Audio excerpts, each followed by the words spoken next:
Assalamualaikum warahmatullahi wabarakatuh. Perkenalkan, nama saya Ahmad Muizuddin Al-Hakimi, NIM 1960116, Prodi Pendidikan Bahasa Indonesia Angkatan 2019B, Kampus STKIP PGRI Jombang. Di sini saya akan mereview novel yang berjudul Der Nathan untuk memenuhi tugas mata kuliah membaca sastra. Sebelumnya saya akan menjelaskan apa itu pengertian dari resensi. Resensi adalah membaca, memahami, menganalisis, mengevaluasi, mengungkapkan kelebihan dan kelemahan sebuah buku untuk memberikan informasi pada orang lain. Unsur-unsur dalam resensi terdapat satu, yaitu identitas buku. Identitas buku terdiri dari satu, judul buku, yang kedua, pengarang buku, yang ketiga, penerbit, yang keempat, tahun terbit, dan yang terakhir yaitu halaman. Untuk yang kedua yaitu isi dari resensi, dan yang ketiga yaitu penutup resensi. Buku yang saya akan review yaitu buku novel yang berjudul Der Nathan dengan pengarang Eriska Febriani, penerbit Best Media, tahun terbit 2016 pada bulan Maret, dengan jumlah halaman atau ketebalan halaman yaitu 520 halaman. Eriska Febriani adalah seorang pengarang yang lahir pada tanggal 25 April 1998, lahir di Bandar Lampung. Hobi menulis digeluti sejak duduk di bangku SMP. Ini merupakan novel pertamanya yang berjudul Der Nathan. Ini menjelaskan atau menceritakan, menggambarkan juga bisa tentang kehidupan pada SMA seorang yang bernama Nathan dan Salma. Suatu ketika Salma adalah seorang gadis yang lugu. Dia adalah siswa baru di SMA Garuda. Dia pertama kali masuk, tidak mengikuti upacara. Dia terlambat ketika tidak masuk ke sekolah. Suatu ketika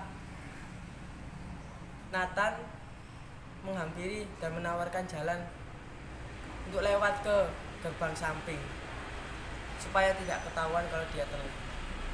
Awalnya Salma menolak karena dengan alasan penampilan Nathan yang uraan dan terkesan bandel, nakal, dan lain sebagainya. Tapi dia berpikir panjang, kalau dia tidak masuk, dia kan sudah pamit sekolah. Akhirnya dia mengiyakan untuk pergi lewat gerbang samping. Tetapi Nathan tidak ikut masuk. Dia bolos sekolah. Kemudian pertemuan kedua berlanjut, yaitu dengan ulah jahil temannya Salma yaitu Jaya yang melempar sepatu kena ke kepala Nathan. Kemudian Salma ketakutan dengan wajah pucat, keringat yang mengucur deras di mukanya dan sekitar badannya. Dia ketakutan tidak mengambil sepatunya. Tapi reaksi dari Nathan, dia bilang, saya nggak enak lihat wajahmu pucat. Biasa aja kalau ketemu saya nggak galak kok.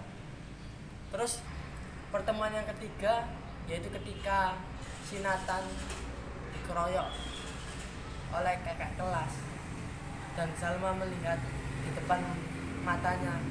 Seketika Salma pingsan. Kemudian Salma dibawa ke UKS. Nathan langsung pergi ke UKS bukan untuk mengobati badannya yang kena keroyok Kak Tingkat, tapi dia menjenguk si Salma. Singkat cerita, pertemuan demi pertemuan pun akhirnya timbullah rasa saling cinta. Di balik rasa cinta itu, Nathan yang dulunya bandel, nakal, cuek banget sama cewek, sekarang dia lemah lembut, dia baik. Di balik kisah cinta romantis dalam hubungan dengan Salma tersimpan sebuah masalah besar dalam keluarganya, yaitu kembarannya atau saudaranya dia itu meninggal. Kemudian ibunya terkena gangguan jiwa dan akhirnya dirawat di pavilion atau di rumah sakit. Ayahnya meninggalkan ibunya dan menikah lagi. Sontak itu membuat Salma hatinya terketuk. Akhirnya dia iba dan dia berusaha untuk selalu menemani si Nathan untuk melewati semua masalahnya dengan bersama-sama, walaupun segala cobaan yang akan datang. Untuk kelebihan dari buku ini adalah yaitu buku ini banyak amanat dan kisah yang disampaikan. Bukan hanya tentang romantis percintaan, tapi tentang persahabatan, tentang menerima apa adanya, tidak menampakkan suatu kesedihan kepada orang banyak. Masalah pun itu masalah keluarga. Terus kelemahan dalam buku ini adalah buku ini terkesan narasinya yang berlebihan, narasi yang memutar kesana kemari, jumlah halaman yang banyak yaitu 520 halaman, yang membuat kesan pembaca pertama kali melihatnya itu malas untuk membacanya.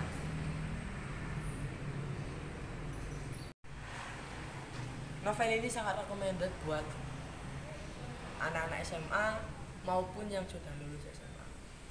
Untuk anak SMA, novel ini bahasanya cukup ringan, bahasa sehari-hari, mudah dicerna, mudah juga dipahami. Juga mengisahkan bagaimana percintaan sewaktu SMA. Untuk yang lulusan SMA, entah itu mahasiswa, entah itu yang sudah bekerja atau berumah tangga, pokoknya yang lulusan SMA, mengisahkan bagaimana dulu waktu cinta pada waktu SMA, bernostalgia, flashback akan indahnya cinta sewaktu SMA, baik itu cinta ya bahagia, sedih, dan lain sebagainya, sehingga tidak ada alasan untuk tidak membeli buku itu, terutama buat kalian yang gemar membaca buku dan tentunya buku yang tentang percintaan.